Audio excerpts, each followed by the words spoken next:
안녕하십니까. 사회복지사 1급을 담당하는 고병갑입니다. 이번 시간에는 사회복지 정책편에서 사회보험 정책, 그중에 먼저 국민연금 정책을 교재를 앞부분에 배치를 시켰습니다. 보통 출제되는 것이 5대 사회보험 중에 그래도 국민연금이 가장 출제가 잘 되어서 배정을 한 것이지 만든 차례가 첫 번째라는 것은 아닙니다. 사회보험의 법률 제정이나 또는 시행연도를 보면은 그 차례가 산재보험, 건강보험, 국민연금, 고용보험, 노인 장기요양보험 이런 순서로 되어 있습니다. 단지 출제 비중이 높아서 먼저 배치를 하고 좀 더 자세한 내용은 이 정책의 자세한 내용은 법제를 가서 구석구석 법 조문을 체크하면서 이렇게 살펴보게 될 겁니다. 자, 연금이란 뭘까? 거기 보면 연금 제도는 국민들의 노령, 폐질, 사망 등 사회적 사고로 인한 소득의 중단이나 상실의 위험이 있는 경우 일정 수준의 생활을 보장하기 위해 미리 보험료 등에 의해 재정을 마련하였다가 사고 발생 시 주어지는 소득 보장제도다. 자, 앞에 문장이 너무 길다 보니까 그렇습니다. 여기서는 두 개만 가져가겠습니다. 여기서는 보면은 노령, 폐질이라고 했는데 이 폐질 잘못됐습니다. 이건 장애라고 바꿔주시면 됩니다. 장애와 폐질은 다릅니다. 산재보험법을 보시게 되면 장애와 폐질 뒤에 이제 볼 때도 있겠지만은 장애와 폐질의 구분은 산재보험법을 보면 장애라고 하는 것은 부상이나 질병의 치유,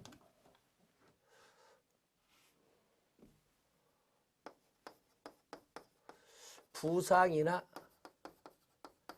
질병이 치유된 후, 치유가 됐습니다. 치유가 된 후에도 심신상의 장애가 남아있는 경우, 심신상의 훼손으로 인하여 노동 능력의 감소나 상실이 있는 경우는 장애라고 합니다. 이 치유라고 하는 단어는 완치의 개념도 있지만 완치만 치유가 아니라 더 이상의 증상 호전이 불가능한 현 상태가 고정된 것도 치유라고 합니다. 그래서 치유를 오해해서는 안 됩니다. 그러다 보니까 그로 인해서 노동 능력이 감소되거나 아니면 어떤 노동력이 상실된 정도로 보여지는 것을 장애라고 합니다. 거기서는 장애라고 좀 국민연금. 그에 비해서 폐질이라고 하는 것은 폐질은 치유도 되지 않은 상태에서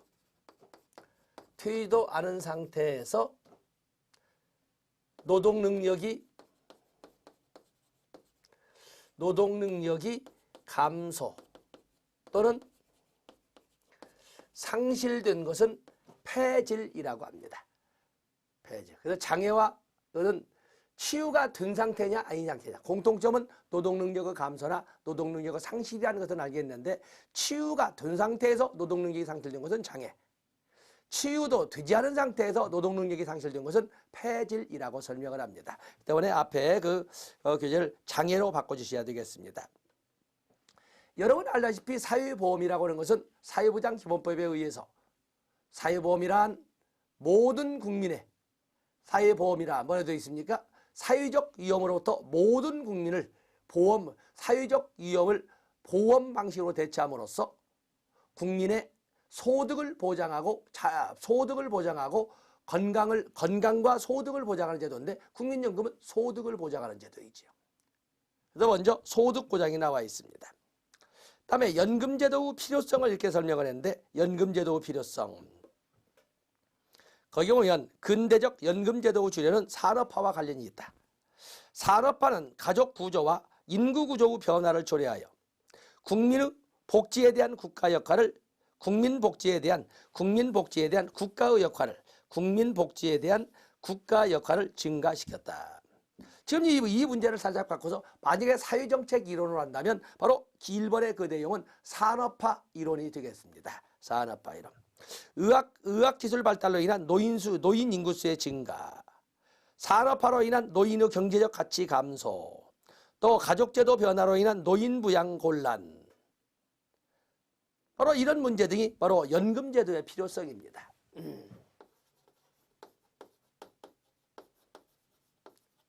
연금제도의 필요성. 연금제도의 필요성에는 여기 보면은 산업화로 인한 인구구조, 가족구조의 변화. 그리고 더 나아가서 국민 복지에 대한 국가 역할 증대. 이렇게 설명할 수가 있습니다. 산업화는 결국에 인구 구조도 바꾸게 되고 또 가족 구조도 바꾸게 합니다. 그로 인해서 가족 내 문제는 가족의 책임으로 이루어진 것과는 달리 이제는 가족을 대한 국민 복지에 대한 국가 역할이 확대되었다. 또 그런가 하면은 의학기술의 발달로 인한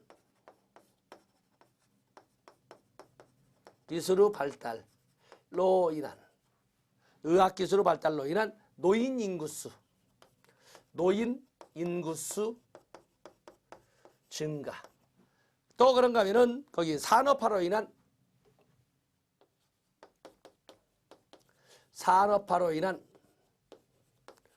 노인 가치 하락. 가족제도 변화로 인한 가족 구조 변화로 인한 노인 부양 곤란. 자, 이런 등등이 결국에 이렇게 이어져서 국가의 역할, 국민복지에 대한 국가의 역할이 확대되어가는 이런 결과를 가져왔다. 그래서 실질적으로 연금제도의 출발은 노령연금으로 시작했다는 것을 알 수가 있습니다. 노령연금. 그러면서 여기 보면 5번째 연금제도는 사회적 위험의 다양화. 그래서 본래 연금이라고 하는 것은 노령연금으로 시작됐으나 이렇게 사회적 위험이 다양화되면서 장애연금도 생기고 사망시 유족연금도 생기는 등 이런 그 등장 배경이라고 또는 필요성이라고 설명을 했습니다. 다음에 연금제도의 기본원칙이 나와 있는데 연금제도의 기본원칙은 연금제도는 1번과 3번으로 보도록 하겠습니다.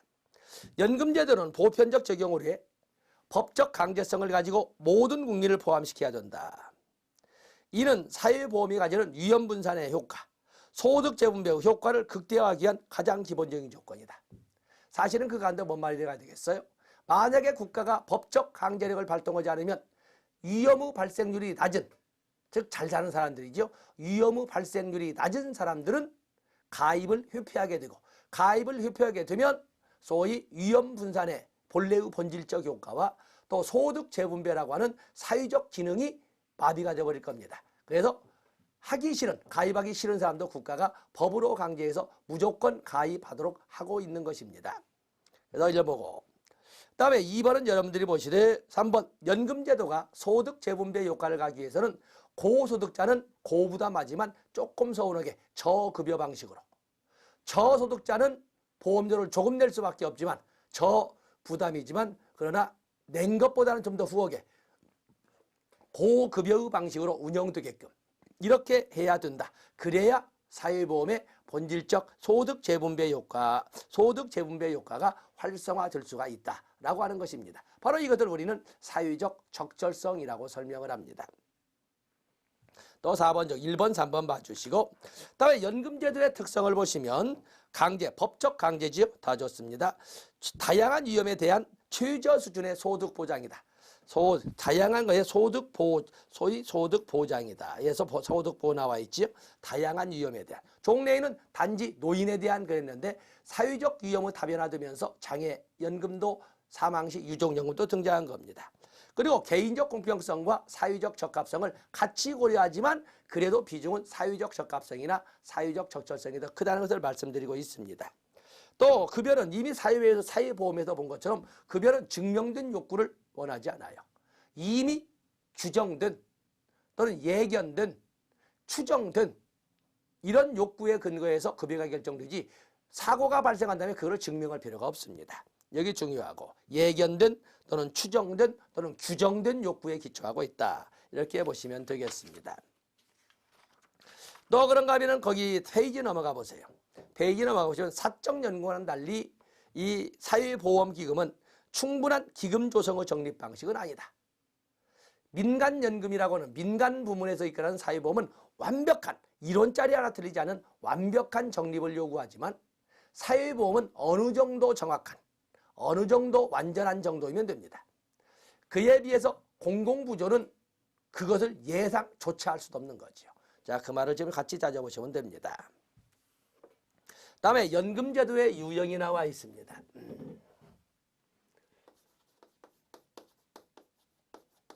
연금제도의 유형. 연금제도의 유형이라고 하는 것은 사회부조식, 사회보험식, 그리고 사회수당식으로 나눠볼 수가 있습니다. 사회부조식 연금은 무기여, 기여가 있었든지 말든지 기여가 전혀 없어서 관련 없이 무기여. 그러나 철저한 자산조사를 통해서 밝혀진 저소득층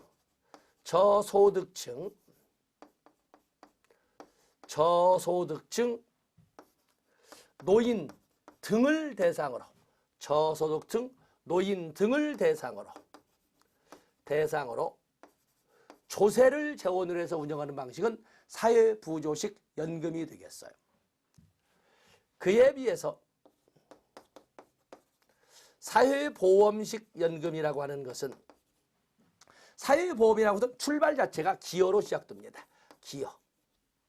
그러나 하나의 권리로 존재하기 때문에 자산조사를 할 필요가 없습니다. 비자산조사. 그리고 법으로 정해진 사건 발생 시 또는 사건 발생 시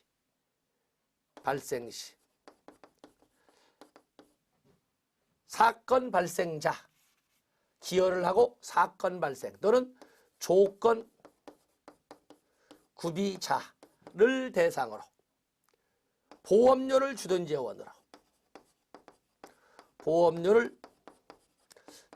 재원으로 움직이는 것은 바로 여기 나와 있는 사회보험식 연금이 되겠어요. 그에 비해서 사회수당식 연금이라고 하는 것은 기여도 관련 없고 무기여, 자산조사도 할 필요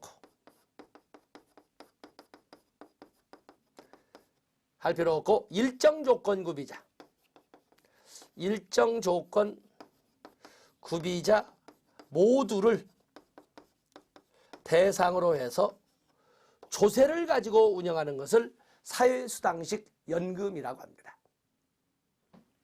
여기 사회부조식 연금으로서는 기여도 할 필요 없고 기여가 하나도 없었더라도 자산조사를 통해서 밝혀진 저소득층 노인이나 이런 사람들에게 지급하는 연금은 사회부조식이 되겠는데, 사회부조식에는 뭐가 있어요?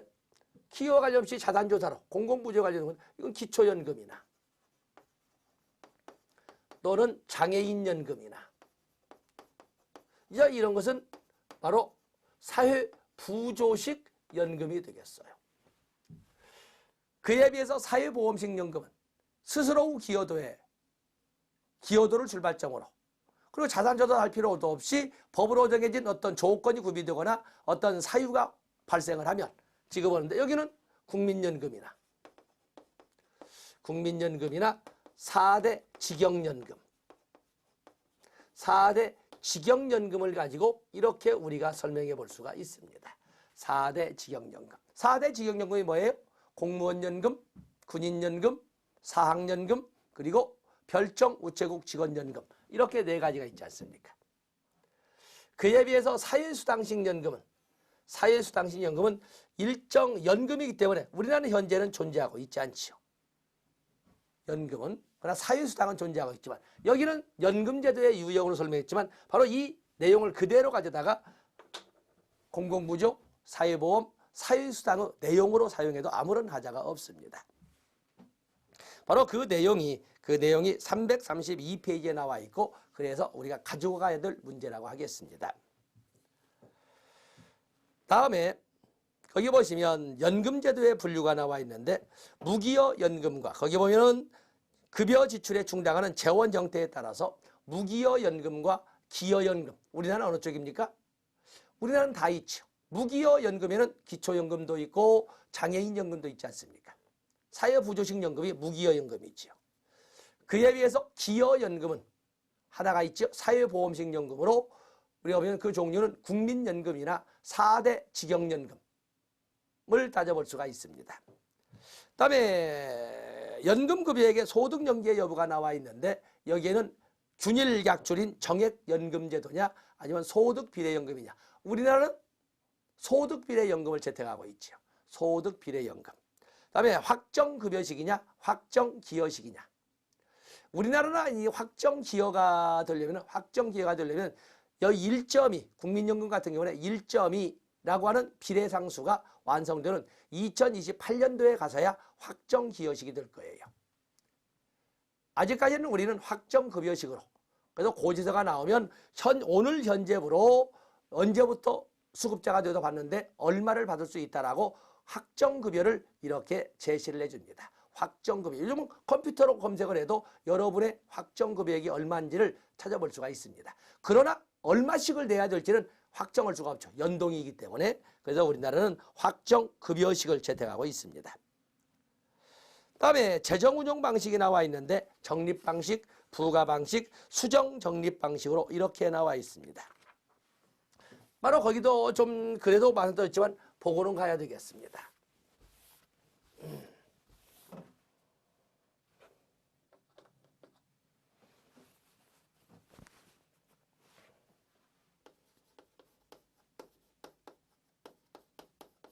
연금 운영 방식을 보면은 첫 번째 적립 방식이 있습니다.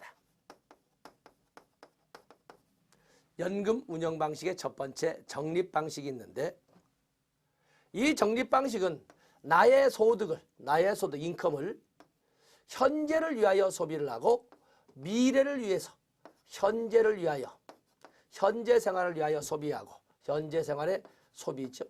그리고 미래를 위한 저축이 되겠어요. 당연히 사회복지연금에 대한 적립금, 보험금, 기여금이라고 하는 것은 바로 이 세이브에 해당되겠지요. 그렇기 때문에 이것은 내가 내 돈 모아놨다가 사회적 적절성에서 우리끼리 나누는 거예요. 국민연금 같은 경우에는 국민연금 급여를 같이 타는 사람끼리 일정 연령에 갔는데 그래도 이것은 보통 세대 내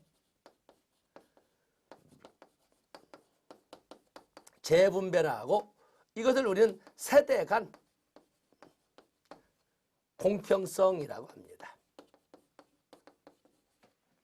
세대 내 재분배, 세대 간 공평성이라고 합니다. 이런 적립 방식은 돈을 쌓아놓다 보면 밑에는 썩어가는 돈이 있기 때문에 재정 추계 능력 등의 장기적인 재정 추계 능력이 필요한 방식이 되겠어요. 적립 방식은 쌓아놓게 되는 투기 위험에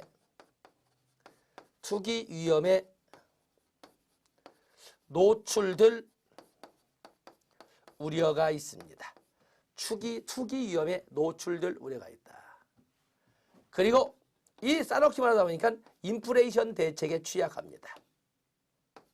인플레이션 대책에 취약하다. 라고 이런 단어를 쓸 수 있는 것은 적립 방식이 되겠어요. 다른 것도 많지만 이렇게 적립 방식. 그에 비해서 부가 방식이 있습니다.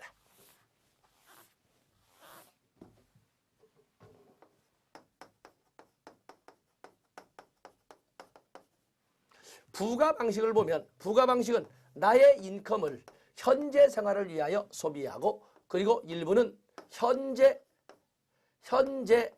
노인 세대의 생활비로 일부를 내놓도록. 그렇기 때문에 이 부가 방식은 내가 버는 소득을 현재만 씁니다. 미래는 존재하지 않아요. 나의 미래는 누가 책임져? 내가 미래가 되었을 때 그 당시 젊은 세대들이 월급에서 원천징수해서 내 통장에 집어넣어 줄 거예요. 그렇기 때문에 이것은 세대 간 재분배 효과가 있으면서 이걸 뭐라고 하냐면 젊은 세대의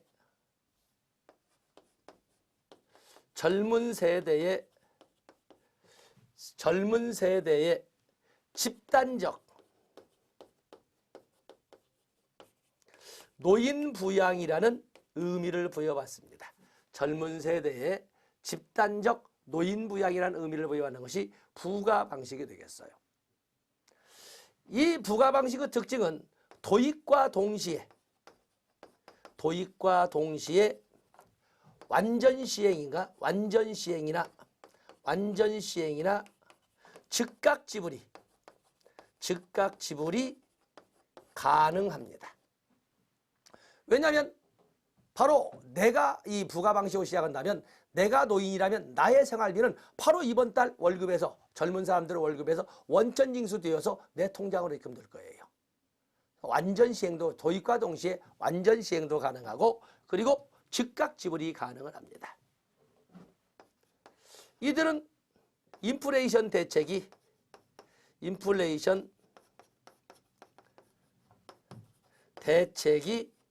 완비는 구비되어 있다고 볼 수가 있습니다. 왜냐하면 현 젊은 근로자 세대의 보수에는 인플레이션 대책이 반영된 금액으로 이루어졌을 거니까. 그래서 인플레이션 대책이 구비됐다고 볼 수 있다. 그러나 인구학적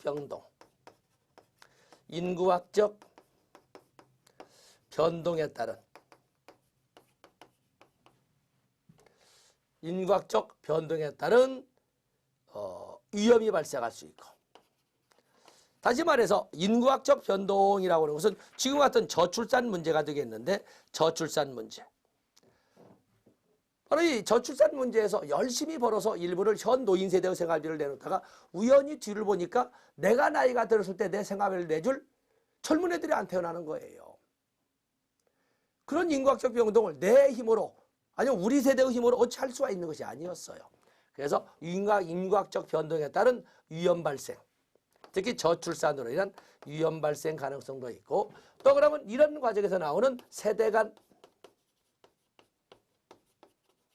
갈등도 야기될 수 있다는 이런 문제점을 부가 방식에서 찾아볼 수가 있는 것입니다.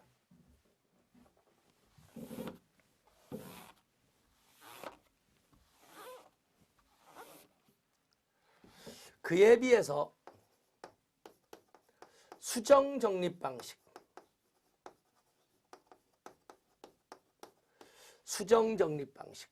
수정적립 방식이라는 건 뭐냐면, 수정적립 방식이라고 하는 것은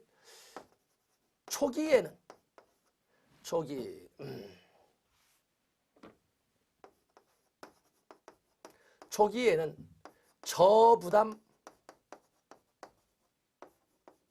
고급여를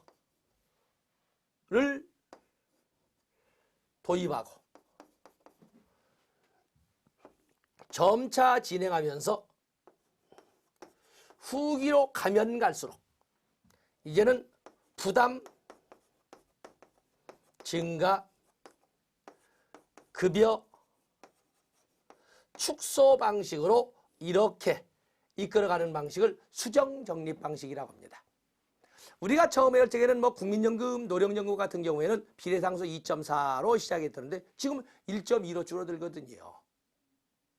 어쨌든 비례상수가 크면 클수록 받을 수 있는 돈이 많아지는데, 그걸 계속 우리도 표동을 하지 않게, 우리도 사회복지를 하는 사람들조차도 느끼지 못하게끔 1년에 0.015%씩 줄여가면서 결국에는 2028년대는 1.2라는 비례상수를 확정짓는 그런 방식으로 계속 이렇게 저부담 고급여한다고 모든 고객들을 받아들여 놓고, 그리고 점차 가면서 부담은 늘려가면서 급여는 줄여가는 이런 방식으로 하는 것을 우리나라에 적용하고 있는 수정적립 방식이라고 합니다.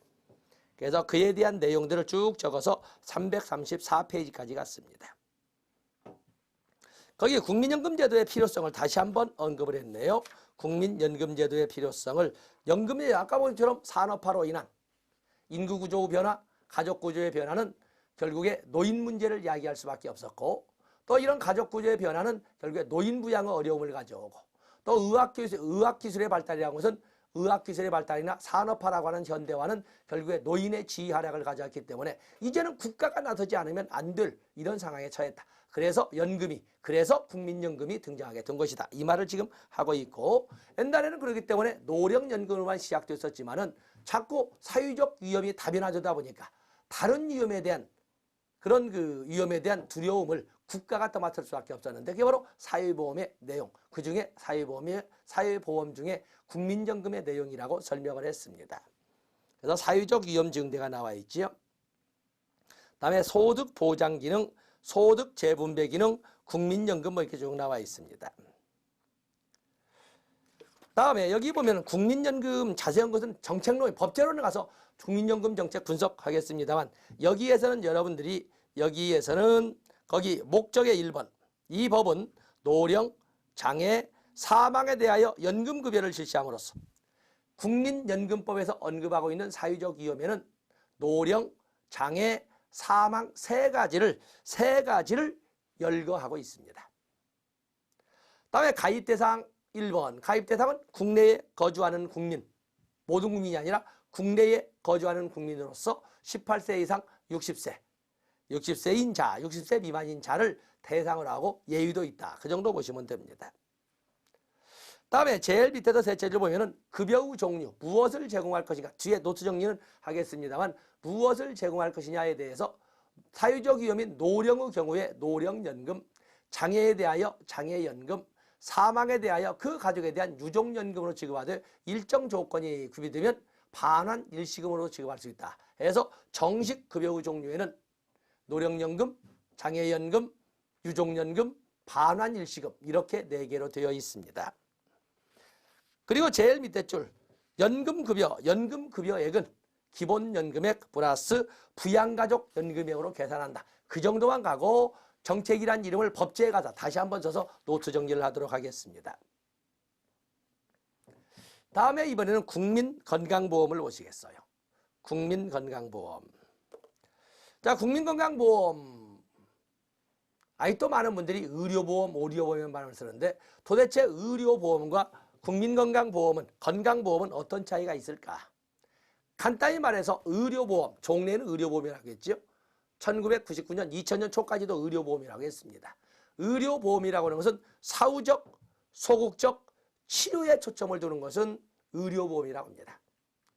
그래서 우리가 오늘날 가입하고 있는 건강보험이라는 것은 사후적, 소극적 치료뿐만 아니라 사전적, 적극적 예방, 건강검진, 더 나아가서는 끝난 후에 재활까지를 포함하는 아주 적극적이고 포괄적 개념이라는 것을 알아주시면 되겠고, 그에 대한 문장은 개념의 3번, 종래의 의료보험이 나와 있죠. 1번에 3번 보시면 됩니다. 다음에 거기 보면 국민건강보험제도의 목적, 기능과 역할, 또 특성, 한마디로 말해서 건강보험의 특성입니다. 건강보험의 특성. 그래서 우리가 이제 건강보험을 가지고 노트 정리를 한번 해보면,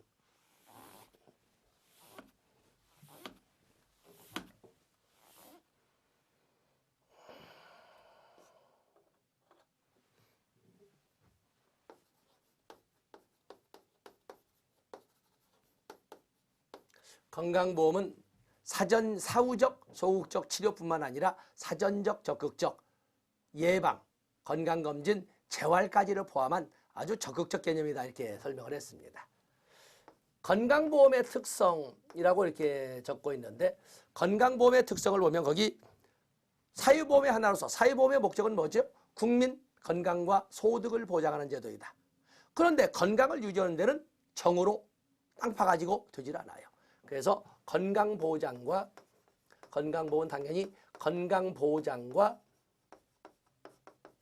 생활안정을 이렇게 같이 걸어가고 있어요. 그러면서 건강보험은 수평적 소득 재분배를 시행하고 있으면서 이를 통해서 건강한 사람과 건강하지 않은 사람이 같이 사는 사회통합을 이끌어가고 있어요. 또 건강보험이라고 하는 것은 건강보험은 국내에 거주하는 모든 국민을 대상으로 하되 비용의 형평성, 비용의 형평성, 급여의 적절성, 급여의 적절성을 특징을 합니다. 그러면 당연히 건강보험이니까 위험분산,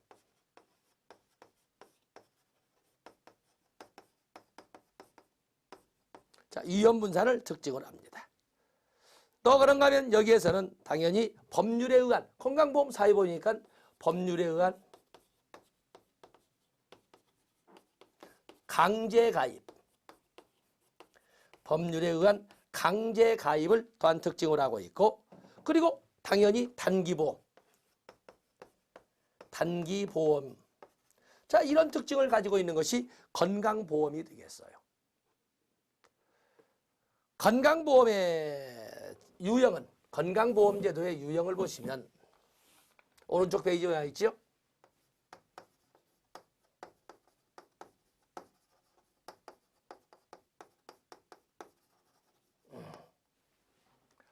건강보험의 유형을 보시면, 유형. 여기는 내셔널 헬스 서비스 방식. 내셔널 헬스가 국민건강이죠. 국민건강 서비스 방식이 있습니다. 국민건강 서비스 방식. 국민건강 서비스 방식이라고 하는 것은, 국민건강 서비스 방식은 국민건강은 국가 책임으로 라는 구호를 가지고 국가가 모든 의료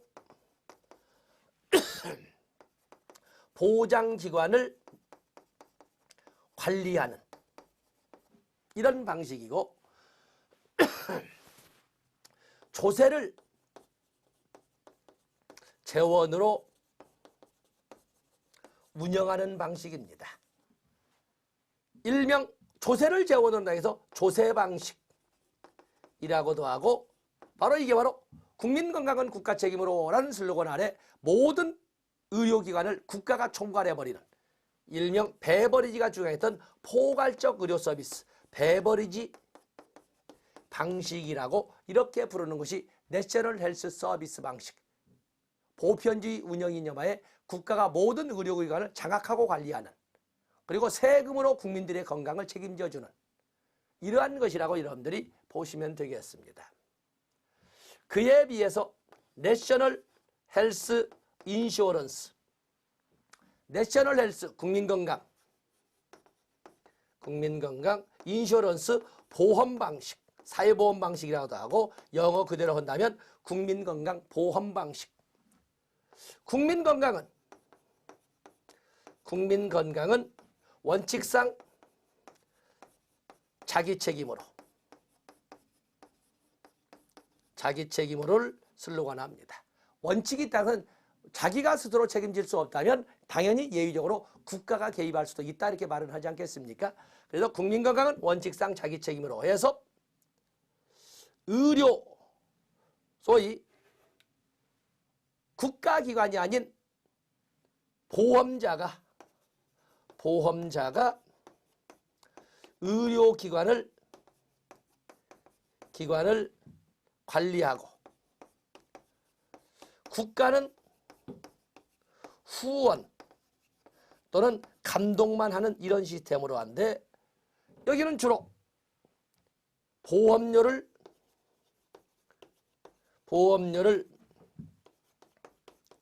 주된 재원으로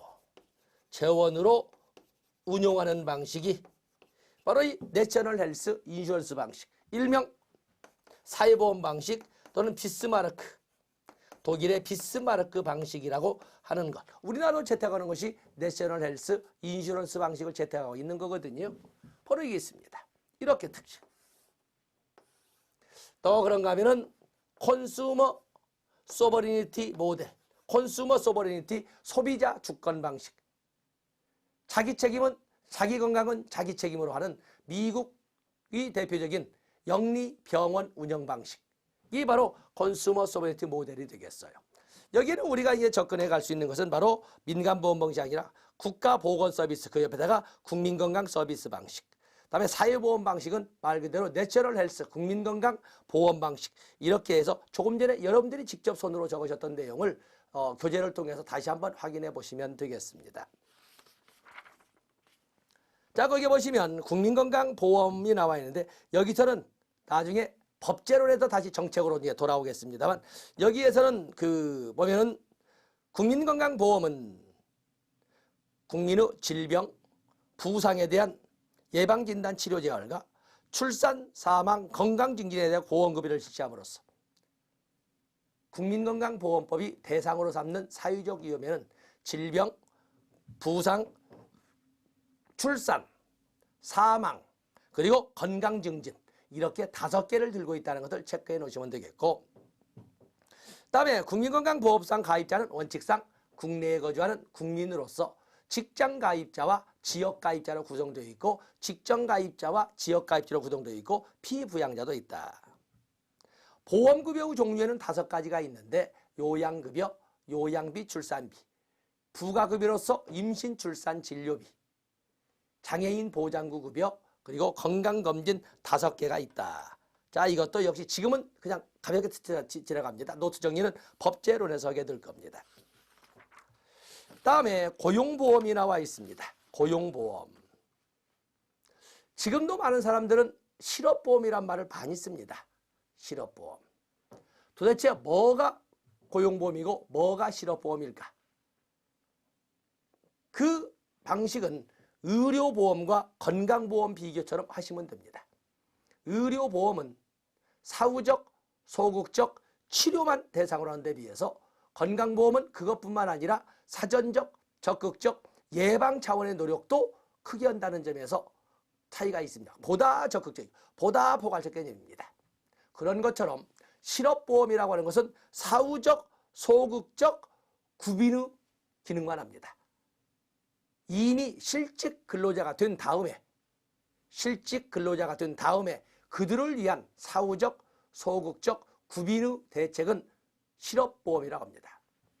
그에 비해서 고용보험이라고 하는 것은 그것뿐만 아니라 사후적, 소극적 구빈 대책뿐만 아니라 사전적, 적극적 노동시장 정책까지를 같이 포함할 때 고용보험이라고 하는 겁니다.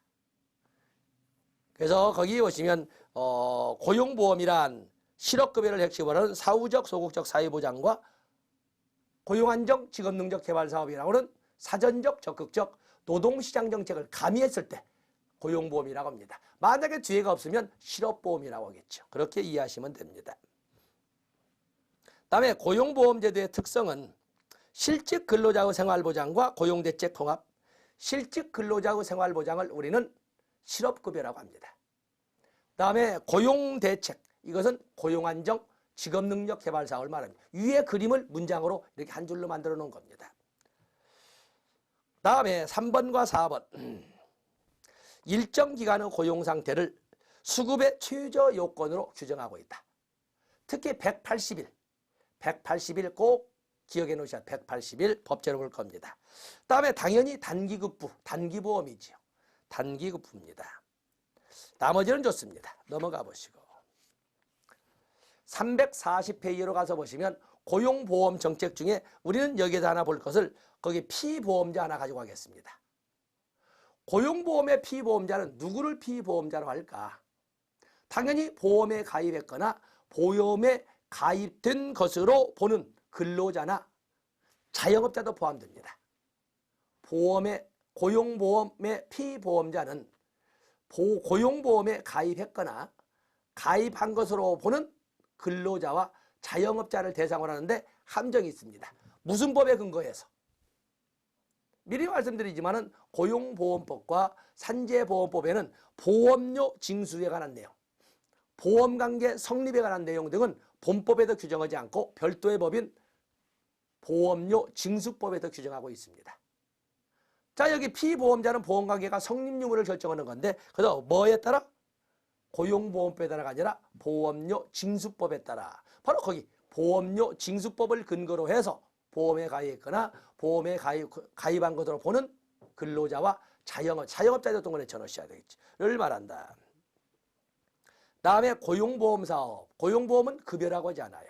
그냥 사업이라고 하는데 사후적, 소극적, 구빈이 역할을 했던 실업급여나 육아휴직급여나 출산전후휴가급여는 이미 애를 길러야 되는, 애를 낳아야 되는 이런 과정이기 때문에 사후적, 소극적 사회보장정책이라고 할 수가 있습니다. 그에 비해서 고용안정 직업능력개발사업은 사전적, 적극적 노동시장 정책이라고 하는데 바로 그거 이렇게 네 가지를 4대 고용보험 사업이라고 합니다. 그게 두 가지 가져가겠습니다. 다음에 산재보험 나와 있죠. 여러분 잘 아시는 것처럼 우리 역사상 최초의 사회보험의 의미를 갖는 것이 산재보험이 되겠어요. 이 산재보험이라고 하는 것은 산재보험. 다른 말이 쭉 많지만 여러분들은 3번. 국가는 산재보험법상 적용 대상이 되는 사업주로부터 산재보험법상의 적용 대상은 사업주 하나만. 다시 말해서 고용보험은 사업주와 근로자가 같이 가입을 하지만 산재보험은 오직 사업주만 가입을 합니다. 그래서 산재보험법상 적용 대상이 되는 사업주로부터 소정의 보험료를 징수하여 또 두 번째 문제 나왔네요. 사회보험의 재원 징수는 사회보험의 재원 조달은 노사 정 3자 부담으로 되어 있습니다. 그러나 예외가 있는데 예외가 바로 산재보험법의 보험료는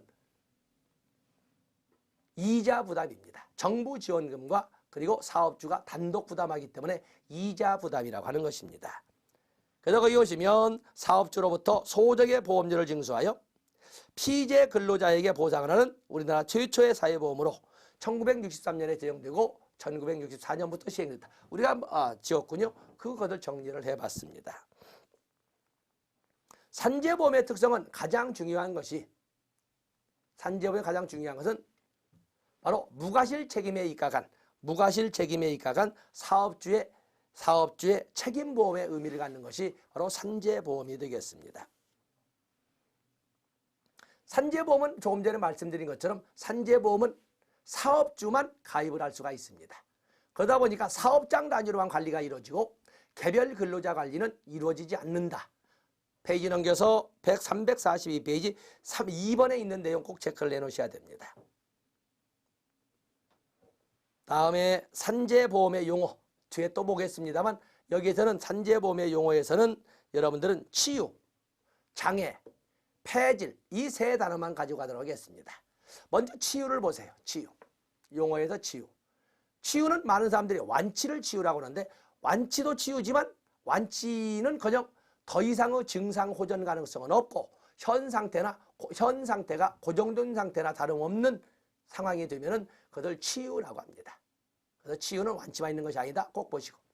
다음에 장애와 폐질은 한번 적어봤습니다만은 치유가 된 상태에서도 노동능력이 상실된 거나 그렇게 보이면 장애라고 하고 치유도 되지 않은 상태에서 노동능력이 감소나 상실이 되면 폐질이라고 하는 것입니다.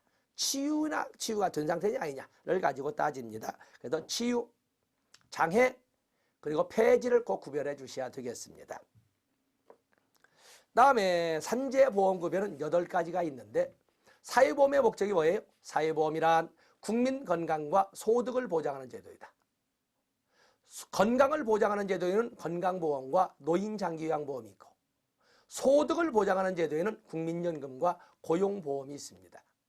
그러면 산재보험은 업무상 사유로 인한 재해가 발생했을 때 그 근로자를 치료해주는 요양급여도 있고 건강보장이죠. 그동안에 일을 하지 못해도 겪게 될 생계 불안정을 해결하기 위해서 휴업급여를 제공하는데 그것은 소득보장이죠. 그래서 다른 사회보험 프로그램과 달리 산재보험 프로그램은 건강보장과 소득보장을 모두 겸하고 있는 제도라고 보시면 됩니다. 또 중요한 것은 8종 급여 중에 휴업급여는 현물급여입니다. 나머지는 모두 7개가 현금급여예요. 그런데 뒤에 이제 법정으로 보면 아시겠지만 현물급여인 요양급여마저도 부득이한 경우에는 요양비로 지급할 수 있다. 이렇게 해서 현물급여 하나뿐인 산재보험에서 우리가 문제를 볼 때 산재보험급여 8가지 모두를 현금급여로 지급할 수 있다. 맞는 것이 되겠습니다.